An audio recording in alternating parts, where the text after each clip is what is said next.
আরে হ্যাঁ দাও ফুরুন যেত না দরকার ছিল মিয়া লাভ দাও। আসসালামু আলাইকুম এভরিওয়ান, কেমন আছেন সবাই? আশা করি সবাই ভালো আছেন। আরেকটি নতুন ভিডিওতে আপনাদেরকে স্বাগতম। আজকে শুক্রবার, তো আজকে আমরা যাচ্ছি আমাদের গুমতি নদীতে গোসল করতে। রিক্সার জন্য অপেক্ষা করতেছিলাম, এর মধ্যে আমাদের এলাকায় সাইকেলিস্ট গ্রুপ আছে, ওরা সাইকেল নিয়ে বের হইছে। ওরা প্রত্যেক অফ ডেতে ওরা সাইকেল নিয়ে বের হয়, বিভিন্ন জেলায় যায়, বিভিন্ন থানায় যায়, অনেক দূরে দূরে ওরা ভ্রমণ করে। তারপর রিক্সা পেয়ে গেলাম, রিক্সা নিয়ে যাচ্ছি। আমাদের এখানে গোমতী নদীর অনেকগুলা গোসল করার স্পট আছে, কিন্তু সব থেকে পছন্দের স্পট হলো আমাদের লালপুরের যেই ব্রিজের ওইখানে সবচেয়ে ভালো স্পট।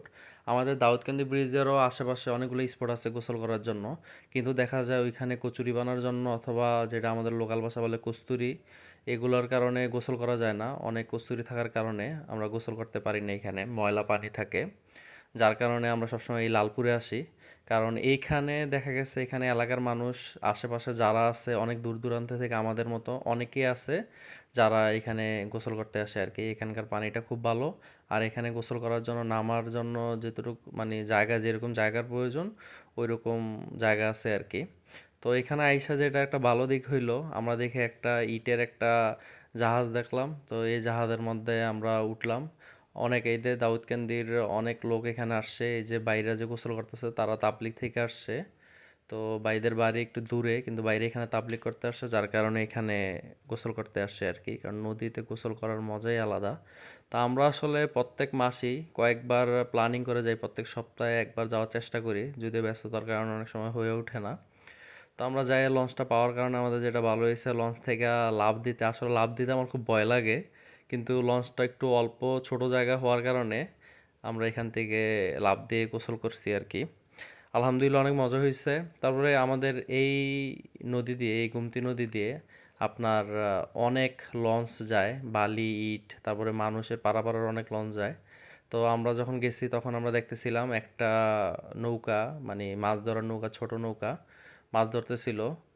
তো আমরা কাছে যাওয়ার চেষ্টা করছিলাম, কিন্তু আজকে পানির স্রোত এত, মানে আমাদেরকে ডান দিকে পশ্চিম দিকে টেনে নিয়ে যাচ্ছে আর কি। এত জোয়ার বাটার একটা খেলা চলতেছিল আর কি, যার কারণে মানে দেখেন আমরা এই যে লঞ্চে পর্যন্ত ধরে রাখছি, মানে ওইদিকে টেনে নিয়ে যায়।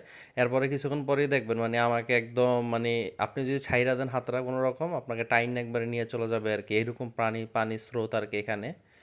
তো এই দেখেন আমি সারি, দেখবেন আমাকে একদম মানে অনেক ফাস্ট, অথচ ওই দিক থেকে আসার সময় মানে সাঁতার কেটে একদম আসা যায় না, মানে এত মানে স্রোত।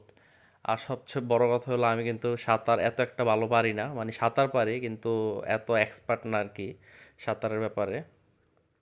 তারপরে এই ইট ইট ভাটার এই যে এখানে উঠে অনেকক্ষণ গোসল টোসল করলাম। তো আলহামদুলিল্লাহ খুব ভালো গোসল হইলো। তো আপনারা যারা এখানে আসতে চান তারা এখানে আসতে পারেন, কারণ এখানে মানে গোসল করার জায়গাটা আসলে অনেক সুন্দর। এখানে যদি আসতে চান দাউদকান্দি যারা হাই রোডে নামবেন তারা একটা রিক্সা নিয়েই সরাসরি এখানে চলে আসতে পারবেন। লালপুর ব্রিজ বলে, লালপুর নূরপুর এগুলো বললে আপনাদেরকে এখানে নিয়ে আসবে। তা আমরা গেছিলাম কয়েকজন ফ্রেন্ড মিলে। তো সবচেয়ে ভালো সাঁতার কাটা আমাদের মধ্যে ইব্রাহিম। তো ইব্রাহিম কিছুক্ষণ পর পরই লাভ দিতেছিল আর কি। তারপর আলহামদুলিল্লাহ গোসল শেষে আমরা, এক বড় ভাই আমাদের ছিল এখানে পরিচিত, বাইর রিক্সা, নিজের পার্সোনাল রিক্সা ফোন দিয়ে আইনা দিল আমাদেরকে বাড়িতে যাওয়ার জন্য। তো আসার পথে একটি শরবতের দোকান পড়লো, তো আমরা শরবত খেয়ে বাসায় চলে আসলাম। তো ভিডিওটি কেমন হলো জানাবেন সবাই। আসসালামু আলাইকুম।